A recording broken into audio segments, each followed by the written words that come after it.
বিএনপির পক্ষ থেকে প্রতিষ্ঠা বার্ষিকীর শুভেচ্ছা জানাই। শ্রদ্ধার সঙ্গে স্মরণ করি এই দলের প্রতিষ্ঠাতা মহান মুক্তিযুদ্ধের ঘোষক শহীদ রাষ্ট্রপতি জিয়াউর রহমানকে। আরো শ্রদ্ধার সঙ্গে স্মরণ করছি গত বছর 24 জুলাই আন্দোলনে যারা শাহাদত বরণ করেছে, বিশেষ করে এই শিমরাইল মোড় থেকে মাদানীনগর পর্যন্ত এবং আরেকটু যদি সামনে আগায় সাইনবোর্ড পর্যন্ত, জালকুড়ি পর্যন্ত যারা নিহত হয়েছে তাদের সংখ্যাও কিন্তু কম নয়। নারায়ণগঞ্জবাসী সেদিন বিরোধ দিয়েছে, ফেসিবাদের বিরুদ্ধে যুদ্ধ করেছে, তাদের লালিত পালিত সন্ত্রাসী বাহিনীর বিরুদ্ধে যুদ্ধ করেছে, জনতার ছাত্র জনতার প্রতিরোধের মুখে সকল অস্ত্র শস্ত্র বিকল করে দিয়ে ছাত্র প্রতিষ্ঠিত করেছে এবং 15 বছরের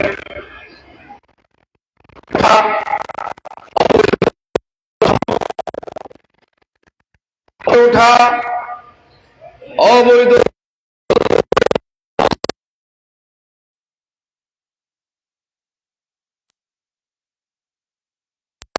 দোসররা পালিয়ে যেতে বাধ্য হয়েছে।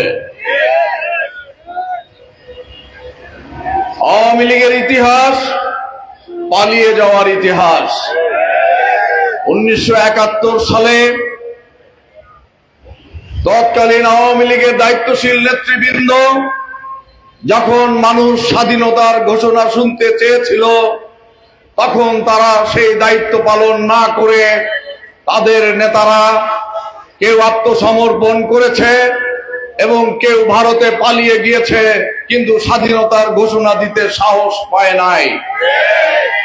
সেদিন আমাদের নেতা, যাকে 1971 সালের 26শে মার্চের পূর্বে এই বাংলাদেশের মানুষ যাকে চিনত না, আমাদের সেই নেতা, বাংলাদেশ জাতীয়তাবাদী দলের প্রতিষ্ঠাতা শহীদ রাষ্ট্রপতি জিয়াউর রহমান দেশ প্রেমের অমর চেতনায় উদ্বুদ্ধ হয়ে 7.5 কোটি বাঙালিকে বাঁচানোর জন্য, প্রতিরোধ গড়ে তোলার জন্য, পাকিস্তানি হায়নাদের বিরুদ্ধে প্রতিরোধ যুদ্ধ গড়ে তোলার জন্য তিনি ক্যান্টনমেন্ট থেকে বিদ্রোহ ঘোষণা করে কালুরঘাট বেতার কেন্দ্রে গিয়ে তিনি স্বাধীনতার ঘোষণা দিয়ে বাংলাদেশের নিরীহ নিরস্ত্র 7.5 কোটি মানুষকে প্রতিরোধে ঝাঁপিয়ে পড়ার আহ্বান জানিয়েছিলেন। বন্ধুরা আমার, সেই থেকে শহীদ রাষ্ট্রপতি জিয়াউর রহমানকে আমরা আস্তে আস্তে চিনতে থাকলাম। যখনই বাংলাদেশের আকাশে অন্ধকার দেখা দিয়েছে, বাংলাদেশের ভাগ্য আকাশে গণতন্ত্রের সংকট দেখা দিয়েছে, তখনই শহীদ রাষ্ট্রপতি জিয়াউর রহমান পাদপ্রদীপের আলোতে সম্মুখে এসে সবার সামনে এসে দাঁড়িয়েছেন এবং বাংলাদেশকে বারবার সঠিক পথে পরিচালনার নেতৃত্ব দিয়েছেন। বন্ধুরা আমার, আমরা সেই নেতার দল করি।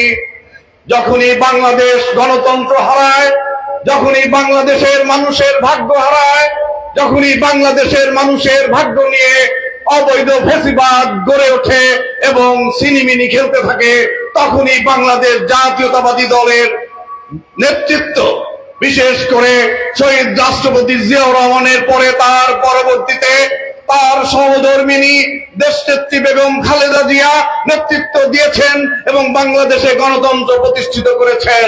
তারপরে আবার যখন দেখলাম বাংলাদেশ থেকে গণতন্ত্র হারিয়ে গেছে, বাংলাদেশের মানুষের সকল অধিকার হরণ করা হয়েছে, ভোটের অধিকার হরণ করা হয়েছে, কথা বলার অধিকার হরণ করা হয়েছে, তখন আবার দেখলাম সেই জিয়া পরিবারের সুযোগ্য সন্তান জনাব তারেক রহমান নিপীড়ন নির্যাতন সহ্য করেও 1000 মাইল দূর থেকেও আমাদেরকে ঐক্যবদ্ধ করে নেতৃত্ব দিয়ে এই বাংলাদেশকে ফ্যাসিবাদ মুক্ত করার আন্দোলন চালিয়ে গেছেন এবং তার নেতৃত্বেই বাংলাদেশ আবার ফ্যাসিবাদ মুক্ত হয়েছে, হায়না মুক্ত হয়েছে, খুনি হাসিনা মুক্ত হয়েছে বাংলাদেশ।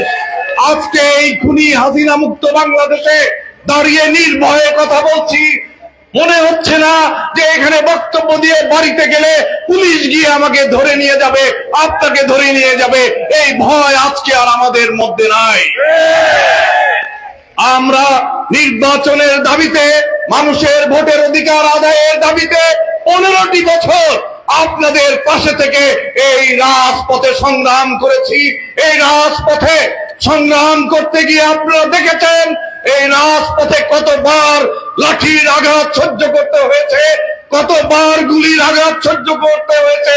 আমাদের এই সকল নেতাকর্মীরা লাঠির আঘাত, গুলির আঘাত এবং সকল আঘাতকে নির্ভয়ে পায়ে দলিত করে তারা সামনের দিকে এগিয়ে গেছে, নির্ভয়ে ফ্যাসিবাদের বিরুদ্ধে কথা বলেছে, লড়াই সংগ্রাম করেছে। আজকে যে দলের প্রতিষ্ঠা বার্ষিকী, সেই দলের ঝান্ডাটা উপরে তুলে ধরেছে, কখনো নিচে মাটিতে পড়তে দেয় না। আজকে সেই ঝান্ডা ধরে আপনাদের সামনে দাঁড়িয়েছি। আমরা 15 বছর আপনাদের ভোটের অধিকার আদায়ের জন্য সংগ্রাম করেছি বন্ধুরা। আজকে সেই পরিবেশ সৃষ্টি হয়েছে। আমরা আশা করছি অন্তর্বর্তীকালীন সরকার আগামী ফেব্রুয়ারি মাসের মধ্যে একটি অবাধ, গ্রহণযোগ্য এবং ইনক্লুসিভ যে নির্বাচনে সকলে অংশগ্রহণ করতে পারবে, সেই রকম একটি এবং সেই নির্বাচনে বাংলাদেশের 12.5 কোটি সেই নির্বাচনে ভোট দেওয়া।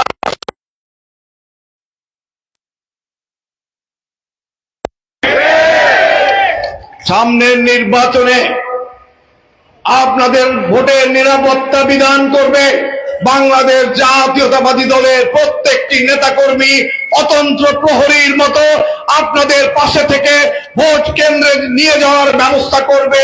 আপনারা স্বাধীনভাবে ভোট কেন্দ্রে গিয়ে ভোট দিবেন এবং স্বাধীনভাবে আপনারা আবার নিরাপদে বাড়িতে ফিরে আসবেন। এই দায়িত্ব যেহেতু আমরা রাজপথে জীবন বাজি রেখে আপনাদের ভোটের অধিকার আদায়ের জন্য সংগ্রাম করেছি, যতক্ষণ পর্যন্ত আপনারা আপনাদের কাঙ্ক্ষিত ভোট কেন্দ্রে গিয়ে ভোট দিতে না পারবেন, ততক্ষণ পর্যন্ত বিএনপির একজন নেতা কর্মীও বাড়িতে ফিরে যাবে না। আমরা রাজপথে ছিলাম, রাজপথে আছি এবং গণতন্ত্র প্রতিষ্ঠিত না হওয়া পর্যন্ত, আইনের শাসন প্রতিষ্ঠিত না হওয়া পর্যন্ত, একটি নির্বাচিত সরকার প্রতিষ্ঠিত না হওয়া পর্যন্ত আমরা রাজপথেই থাকব। এই অন্তর্বর্তীকালীন সরকার অনেক সংস্কার কার্যক্রম পরিচালনা করছে, কিন্তু আমি একটি কথা বলতে চাই, বিশেষ করে সাংবাদিক ভাইদের উদ্দেশ্যে বলতে চাই, অন্তর্বর্তীকালীন সরকার অনেক ভালো ভালো কাজ করছে, তারা সংস্কার করছে, কিন্তু সেই সংস্কার কাগজেই থেকে লেখা থেকে যাবে যদি নির্বাচিত সরকার নির্বাচনের মাধ্যমে একটি নির্বাচিত সরকার গঠিত না হয়, ততক্ষণ পর্যন্ত এই অন্তর্বর্তীকালীন সরকারের এই যে কাগজে লেখা কোনো সংস্কার কার্যক্রম কোনো কাজে আসবে না। সুতরাং আমরা জনগণ দাবি জানাই, অবিলম্বে নির্বাচনকালীন এই যে অন্তর্বর্তীকালীন সরকার, আপনারা 1 বছর সময় নিয়েছেন, এই 1 বছর বাংলাদেশ অনেক পিছিয়ে গিয়েছে। নির্বাচিত সরকার ছাড়া দেশের উন্নয়ন কোনোভাবেই সম্ভব নয়। সুতরাং অতি দ্রুততম সময়ের মধ্যে নির্বাচন নিয়ে যতই ষড়যন্ত্র হোক না কেন, বাংলাদেশের মানুষ সকল ষড়যন্ত্র মোকাবেলা করতে জানে। বাংলাদেশের মানুষ সকল ষড়যন্ত্রের জাল ছিন্ন করে ইনশাআল্লাহ আগামী ফেব্রুয়ারি মাসে যে নির্বাচন হবে, সেই নির্বাচন অবশ্যই বাংলার মাটিতে হতে হবে এবং এই অন্তর্বর্তীকালীন সরকারকে দিতে হবে। আপনারা এখানে যতজন বক্তব্য রেখেছেন, আমি সবার বক্তব্যের মধ্যে শুনেছি আপনারা বলেছেন আমাকে যেন এমপি নমিনেশন দেওয়া হয়। আপনারা কি বলেন? বক্তারা তো বলেছে, আপনারা কি বলেন? এখানে সিদ্ধিরগঞ্জের 10টি ওয়ার্ডের প্রত্যেকটি গ্রামের মানুষ এখানে রয়েছে, প্রত্যেকটি এলাকার মানুষ এখানে রয়েছে। আমি বিশ্বাস করি সিদ্ধিরগঞ্জের প্রত্যেকটি এলাকার মানুষ, 10টি ওয়ার্ডের মানুষ যদি জেগে ওঠে, তাহলে অবশ্যই সেই নমিনেশন আমার কাছ থেকে নেওয়ার ক্ষমতা বাংলাদেশের কারো নাই। আমি আপনাদেরকে কথা দিতে চাই, আপনারা যেমনি করে আজকে এই যে আমার আহ্বানে সাড়া দিয়ে 2 হাত জাগিয়ে আমাকে সমর্থন জানিয়েছেন, আমি আপনাদের কথা দিতে চাই, আমি যদি এমপি হই তাহলে অবশ্যই আপনাদের পাশে থেকে, আপনাদের ভাই হিসাবে, আপনাদের সন্তান হিসাবে, আমি দেখেছি আমার এলাকার অনেক মুরব্বীরাও এসেছে, আমি তাদের সন্তান তুল্য। এখানে আপনাদের সন্তান হিসেবে আমি আপনাদের পাশে থেকে সেবার মানসিকতা নিয়ে রাজনীতিতে এসেছি। সেবার মানসিকতা নিয়ে ছোটবেলায় যখন স্কুলে যেতাম, সিদ্ধিরগঞ্জ পাওয়ার স্টেশন স্কুলে যেতাম, জাফরুল হাসান সাহেবের কাছে, শ্রমিক নেতা জাফরুল হাসান সাহেবের কাছে হাতে খড়ি দিয়ে রাজনীতি করা শিখেছি। আমাদের বীর মুক্তিযোদ্ধা কামাল হোসেন এবং গাজী ইসমাইল ভাইয়ের হাত ধরে রাজনীতি করতে শিখেছি, কিভাবে মানুষকে সংগঠিত করতে হয়, কিভাবে দলকে সংগঠিত করতে হয়, কিভাবে মানুষের পাশে থেকে মানুষের সেবা করতে হয়। এই শিক্ষা গ্রহণ করেছি, লুটপাটের শিক্ষা গ্রহণ করি নাই। আমরা অবশ্যই বিশ্বাস করি ফ্যাসিবাদ মুক্ত এই বাংলাদেশে আগামীতে যে নির্বাচন হবে, সেই নির্বাচন হবে লুটপাটের বিরুদ্ধে নির্বাচন। আমি বিশ্বাস করি ফ্যাসিবাদ মুক্ত এই বাংলাদেশে আগামীতে যে নির্বাচন হবে, সেই নির্বাচন হবে দুর্নীতির বিরুদ্ধে জিহাদের নির্বাচন। কাজে দুর্নীতি এবং লুটপাটের সঙ্গে যারা জড়িত, যদি বিএনপির পতাকা তলে আশ্রয় নিয়ে ঘাপটি মেরে থাকেন, দয়া করে এই পতাকা ছেড়ে এই ছাতার নিচ থেকে বেরিয়ে যান, কেউ কিন্তু রেহাই পাবেন না। এই এলাকা আমার এলাকা, এইখানে আমার বাড়ি, এইখানে কেউ চাঁদাবাজি করে 1 সেকেন্ড দাঁড়াতে পারবে না। আমি যখন রুখে দাঁড়াবো, চাঁদাবাজের তার দিয়ে ছাড়বো ইনশাআল্লাহ।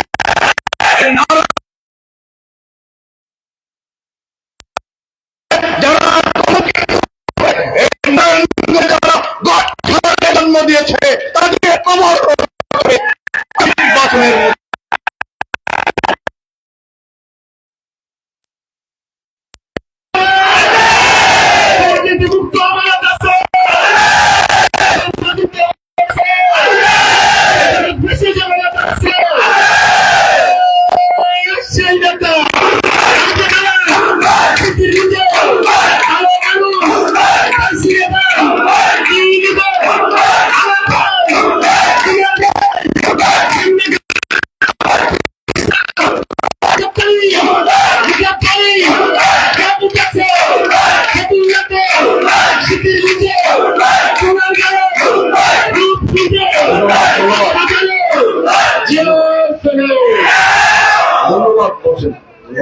আর 2-1 মিনিট কথা বলবো। চাঁদাবাজ, দুর্নীতিবাজ, দখলবাজ, ভূমিদস্যু, মাদক ব্যবসায়ীরা মনে করেছে এই বাংলাদেশের কোনো মালিক নাই। চাঁদাবাজ ভূমিদস্যুরা মনে করেছে বাংলাদেশকে পরিচালনা করার জন্য, শক্ত হাতে পরিচালনা করার জন্য এই বাংলাদেশে কোনো গার্জিয়ান নাই। ভুলে যান, আমাদের নেতা জনাব তারেক রহমান আগামী দিনে বাংলাদেশের নেতৃত্ব দিবেন। যে নেতার রক্তে দেশপ্রেমিক নির্ভীক যোদ্ধা, যিনি সমর রণাঙ্গনে, যিনি সমর যুদ্ধে সামনাসামনি অংশগ্রহণ করেছেন, এই দলের প্রতিষ্ঠাতা শহীদ রাষ্ট্রপতি জিয়াউর রহমানের রক্ত যার শরীরে প্রবাহিত হয়, জিয়াউর রহমানের পুরনো প্যান্ট পরে তারেক রহমান সেই প্যান্ট ছোট করে তারেক রহমান পরে তারপরে স্কুলে যেতে শিখেছেন।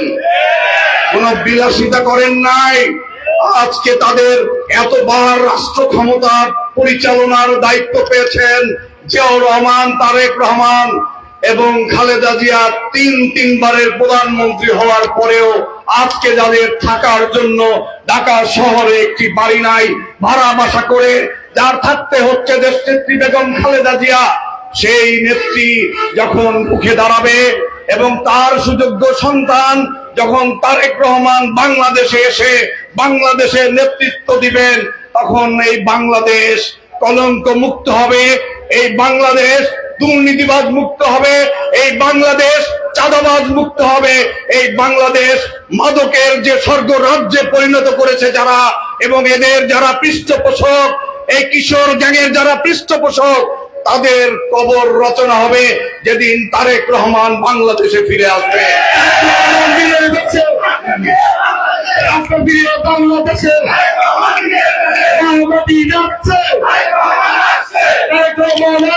অনেক হয়েছে। এই বাংলাদেশকে গত 15 বছর এই বাংলাদেশকে একটি অস্থিতিশীল অবস্থা, রাজনীতিতে, বিচার ব্যবস্থায়, প্রশাসনে সর্বত্র দুর্নীতি এবং দুঃশাসনে নিষ্পেষিত করে ফেলেছে। প্রত্যেকটি সেক্টরকে আজকে নতুন করে বিনির্মাণ করতে হবে, নতুন করে আবার প্রত্যেকটি সেক্টরকে মেরামত করতে হবে। আর সেই মেরামতের দায়িত্ব অবশ্যই গ্রহণ করবেন যিনি বলেছেন আরো 3 বছর আগে, যিনি বলেছেন যে আগামীতে যদি বাংলাদেশের মানুষ বাংলাদেশ জাতীয়তাবাদী দলকে নেতৃত্ব দেওয়ার এবং সরকার পরিচালনার দায়িত্ব দেয়, তাহলে কিভাবে এই বাংলাদেশকে পরিচালনা করা হবে।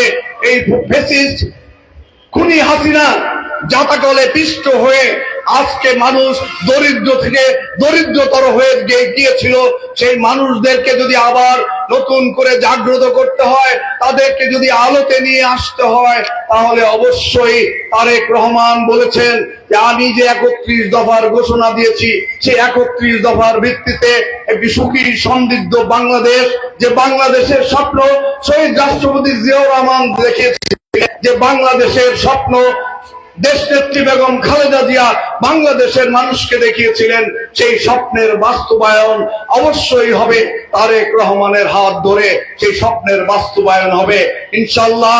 কিছুদিনের মধ্যেই, অল্প কিছুদিনের মধ্যেই আমাদের নেতা জনাব তারেক রহমান বাংলাদেশে ফিরে আসবে। বাংলাদেশে একটি অবাধ এবং গ্রহণযোগ্য নির্বাচন হবে।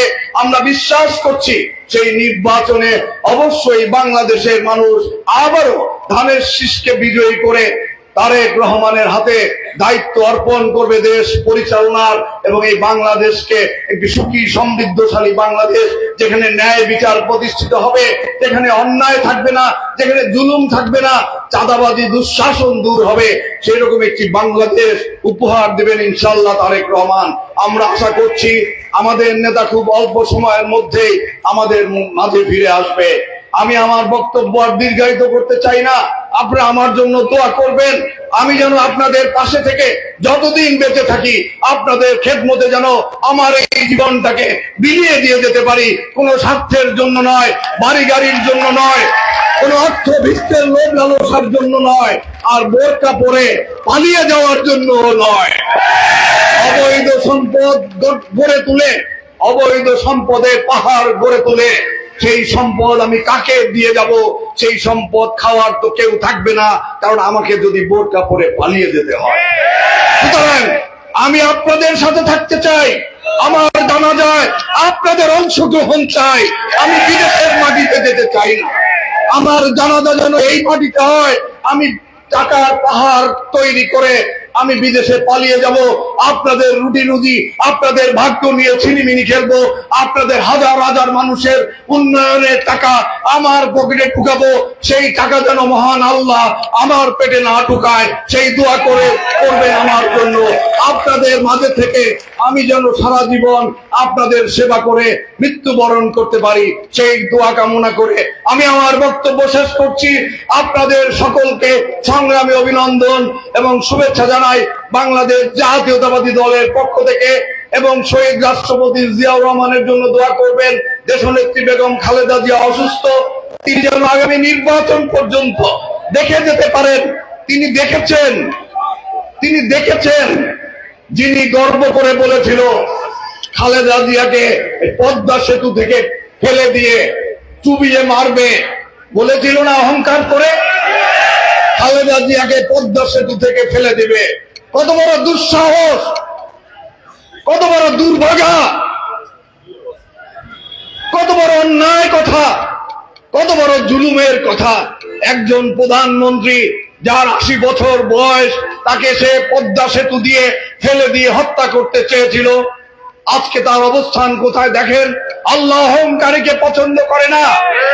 আপনারা একটা কথা প্রায় বলেন, আল্লাহ ছাড় দেয়, কিন্তু হাসিনাকে বাংলাদেশে ফিরে আনতে হবে এবং এই চিটাগাং রোডের মুক্তি সরণিতে ফাঁসির রশি লাগিয়ে এখানে তাকে ফাঁসি দিতে হবে। এইখানে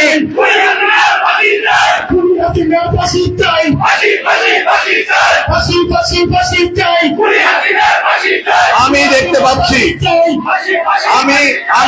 পাচ্ছি এখানে ফল বিক্রেতা বাবাকে সাহায্য করত আকাশ নামে একটি নিরীহ ছেলে, যিনি ছাত্র, তার চাচা এই যে এখানে দাঁড়িয়ে আছে, যে আলমগীর, তার বাবাকেও আমি চিনি।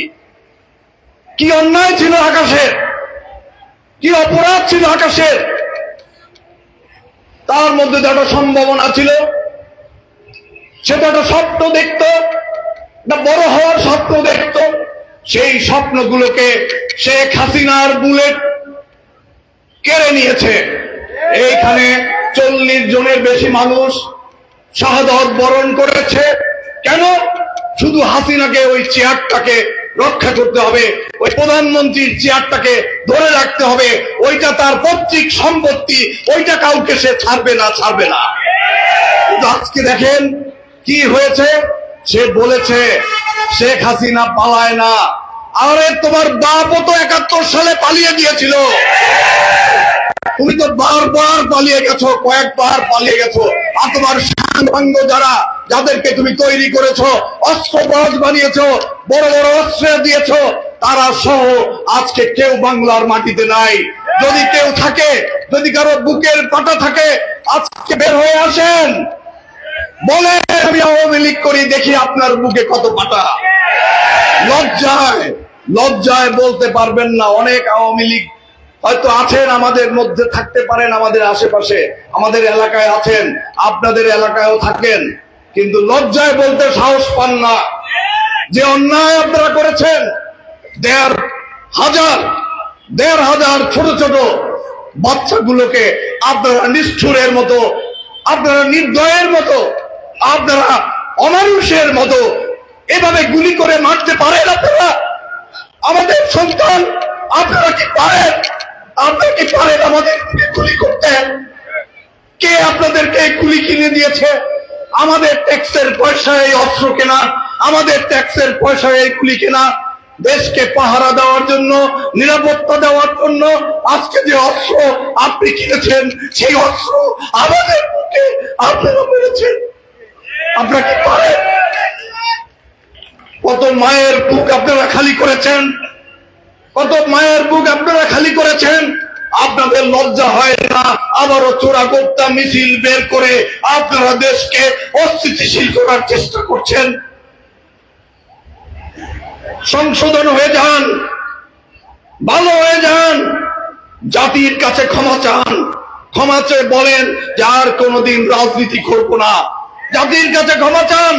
এতগুলো মায়ের বুক খালি করেছেন,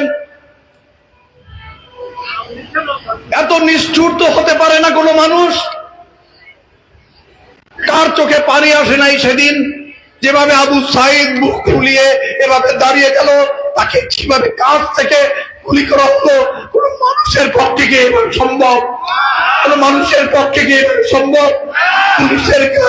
পুলিশের গাড়ির উপর থেকে ওরা রেখেছিল একটা ছেলে ইয়ামিন, তাকে কিভাবে আইপিসির উপর থেকে ধাক্কা দিয়ে ফেলে দিল। এটা কি সম্ভব? ওরা কি মানুষ নাকি ওরা জানোয়ার? ওই সকল জানোয়ারদের, প্রত্যেকটা জানোয়ারের বিচার বাংলাদেশের মাটিতে হতেই হবে।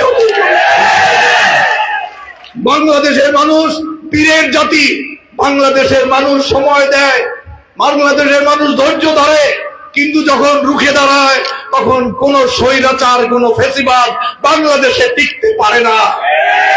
বাংলাদেশে যেন আর কোন ফেসিবাদের জন্ম না হয়, বাংলাদেশে আর যেন কোনোদিনও কোন স্বৈরাচারের জন্ম না হয়, সেই বিষয়ে আপনাদের সকলকে আগের জুলাইয়ের আন্দোলনের মতো আপনাদের সকলকে গণতন্ত্রের অতন্ত্র প্রহরী হওয়ার আহ্বান জানিয়ে আমি আমার বক্তব্য শেষ করছি। খোদা হাফেজ। বাংলাদেশ জিন্দাবাদ, বাংলাদেশ জাতীয়তাবাদী দল জিন্দাবাদ, শহীদ রাষ্ট্রপতি জিয়াউর রহমান অমর হোক, দেশ নেত্রী বেগম খালেদা জিয়া জিন্দাবাদ, তারেক রহমান বীরের বেশে আসবে ফিরে বাংলাদেশে, তারেক রহমান আসবে ফিরে বাংলাদেশে, তারেক রহমান বীরের বেশে আসবে ফিরে বাংলাদেশে। ধন্যবাদ, ধন্যবাদ, ধন্যবাদ, ধন্যবাদ। আসসালামু আলাইকুম। সবাই বসুন। আজকের প্রতিষ্ঠা বার্ষিকী সভাপতিত্ব বক্তব্য